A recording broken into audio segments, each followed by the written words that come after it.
Hello, Beetle people. Craig here. Really cool video, one I've been wanting to do, and for a little bit. I found a great copy, as you saw in the thumbnail. I first wanted to do these because it was like a package deal. So I wanted to kind of show you like an update, mini update, and then get to the Grail. So the first one is the Savage Young Beatles. This was made in 1965, showcasing Pete Best. This one was very, very well loved, sorta, because the person really liked Ringo. So she bought it and said, no, I want Ringo all over it. But anyway, it's just a very cool one. I would gladly have it. I was looking for one copy like this, but kind of rough around the edges, but that's okay. The next one is Best of the Beatles. Same thing. Just kind of a interesting to hear Pete Best's take on it. So the Pete Best story. All right, let's get into the best thing here. I want to show you guys what I got, which was this album. Now, there's a huge amount of controversy through this album. As you can tell, it's John Lennon's Sings the Great Rock and Roll Hits. This album is extremely rare. And if you find one, usually it's a counterfeit. And I want to go over the ways to show how you can tell it's not a counterfeit. But first, I wanted to go over why I kind of do this. I like getting rare records, and I like informing people because I like doing videos that you can tell what to look for, what you want to go by, when you go out there, when you're trying to find records, what you can look for. And this is one of the things that I definitely like to do and show you, because anybody can do it. Anybody can go into their record store. As long as you know what you're looking for, you have that information and the research that you do, because that's the most power here. It's not a rare record or whatever it is. The best thing here is the research you're doing, the knowledge you're gaining. And that's what I kind of want to pass along, because it's something that I value when people have shared some with me. So, but with this album, it's a huge controversy with this album. There's a lot of topics about it. What happened was John Lennon had a court case with Morris, pronounce his name wrong, Levy, and he, Mr. Levy wanted to sue John Lennon because one of Chuck Berry's songs sounds like Come Together. So John Lennon said, well, let's go ahead and I'll make some songs. I'll take some of your songs that you have on your Adam 8 label, and I'll go ahead and make an album. And at least three songs. But then he said, well, I really like a lot of these songs. So he started making it, and he gave the master tapes to Morris Levy, and he said, hey, and Morris Levy asked him, he said, hey, wouldn't it be a great idea if we did like a mail order? And John Lennon said, yeah, that would be awesome. We should do that. And Morris Levy took that as, okay, I got John Lennon's consent. In actuality, John Lennon did not have the rights to do that because he was signed with a contract with Apple and Capitol at that time. So Morris Levy started doing that. He started putting out, he put in the request to do 3,000 copies of this album and make 500 copies of an 8-track, the 8-track version. And Capitol got wind of this. He put on a video, a commercial. And I'm going to put a link in the description below so you can check out the commercial, which is awesome. I mean, it's funny. They have it on YouTube here. But what happened was Capitol got word of it and said, nope, you got to take that down. Get rid of it. And Levy sued John Lennon, and John Lennon and Apple sued Mr. Levy back. So it went to a whole big court case, and it was funny because one of the things I was reading, John Lennon showed up to the court case. This was when he got back together with Yoko Ono, and he had a buzz cut, kind of crew cut. And they asked him, so you didn't want to look like your picture on the Roots album here? And John Lennon responded, well, I usually get a haircut every 18 months. So kind of funny. But this whole, thing went really bad. As you know, there's not that many of these out there. So we know how many were sold. So because of the court case, when they had the cease and desist, there was 1,270 copies sold for the record album. And then I believe there was 172 A-tracks sold. So obviously the A-track is rarer. But I think that what happened was they destroyed the other ones, if I'm not mistaken. So after this whole ordeal, John Lennon was really kind of like, he made his rock and roll album, and you can find all these hits on the rock and roll, except 2 songs here on the rock and roll album that he made with Apple. But after this whole thing, because John Lennon ordered one of them, and he was so disgusted how it took over a month for him to get his copy. So it is very, very rare, and it's very, very rare to find an authentic one. I know there are some people here on YouTube I was trying to help. They had a fake one. And I'm going to go over the ways that you can tell you have an authentic Roots album if you look for this album yourself, which you can definitely do. And that's what I want to kind of go through, is because you can definitely find these deals. I asked the seller, I paid a high double digits out for this album, and it can go for a lot more than that. So there's a couple first things. Let's go on through how we can tell as I zoom up here. To kind of go over what to look for when you're looking for like the real thing. The first thing is to look at, do you see that on the bottom right corner? It says stereo. Now, it doesn't read it in Spanish as stereo. It's just stereo. And what's the key thing is here is to look at each individual letter. It doesn't bleed into the next letter.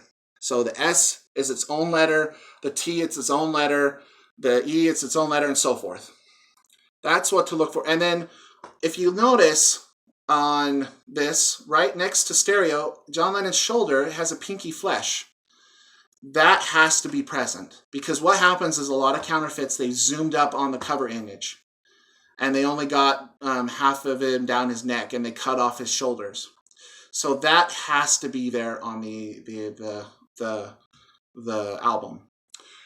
On the cover, you're going to want to make sure it's clear and legible, because some of the covers are very, very blurry. Now, let's go. What you want to see is on the spine. It's very legible. It's flat, and it's straight on there. It says, John Lennon sings the great rock and roll Roots. So it's not the greatest, it's just the great rock and roll Roots. You want to make sure as well, let's try to get this open. I'm sorry for the jumbling of the camera. The cover has to be poster board. It has to be like a white poster board. I don't know if you can see it in there.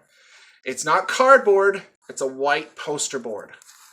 Because a lot of the albums will have like a cardboard over or underlay, and it'll have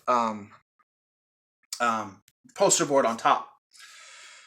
The next thing is to go on the back of the album. Now, if we could zoom all the way up to the first album here, what the biggest thing is to look at that album right there. And what you're going to want to see is its clarity. Now, on the songs underneath, it's Soul Train, you're going to want to make sure you can read them. Well, and when I say this album is more of a high quality boot. It's a very, very high quality, because it's not the greatest recording or greatest production, but it is a higher quality than the boots out there. You're going to want to make sure, and if you need to pause it, then do so. But you should be able to read those song people underneath it, like Gladys Knight and the Pips. The black one is the black ones on the black train tracks instead of the pink ones are going to be a little bit more difficult to read, but it should be very, very easier to read, and it shouldn't be blurry. And then even up on the right corner of it, you should be able to read the 498. So that is one thing definitely a lot of people, if we can try, I'm sorry, I'm trying to focus it here. So that is one thing you're going to want to look for on those things in particular. Now, another thing with, and then this can be definitely difficult to find with it, because some people threw away the inner sleeve. So if the inner sleeve is with it, it's a good indication. And this is what the inner sleeve looks like. So Arthur Felder, Soul Train, all these, I'll show you the back here in a second once we pan over it.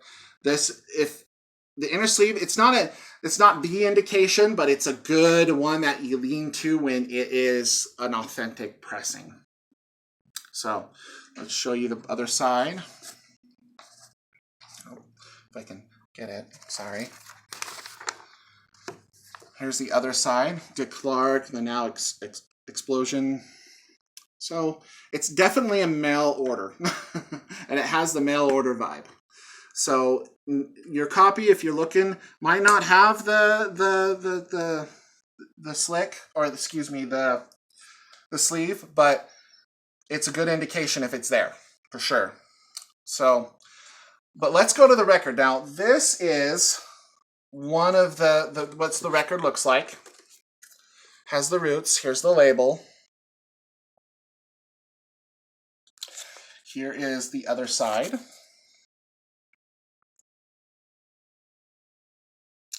Now, a lot of people, I'm going to set that down. We're going to get there. Now, a lot of people, when they're looking at this album, look at the record the most, because a lot of people say, oh, if the machine in the dead wax, if in the dead wax of the record has the matrix number and a guy named Joe, then it's real, and bell sound stamped. That's not necessarily the case. You can have counterfeits that have bell sound stamped in there.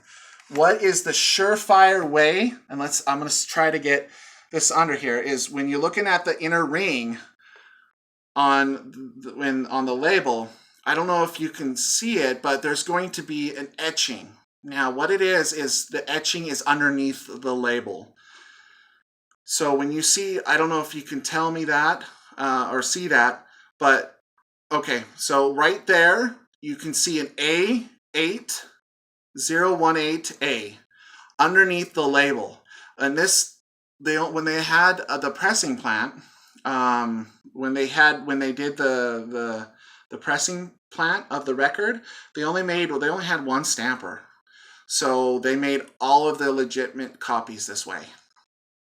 And this is the surefire way to tell if this album is real or it's a phony. If you cannot see that underneath your label on side one, then it's going to be a boot. It could have the matrix number. It could have A8018A in the matrix.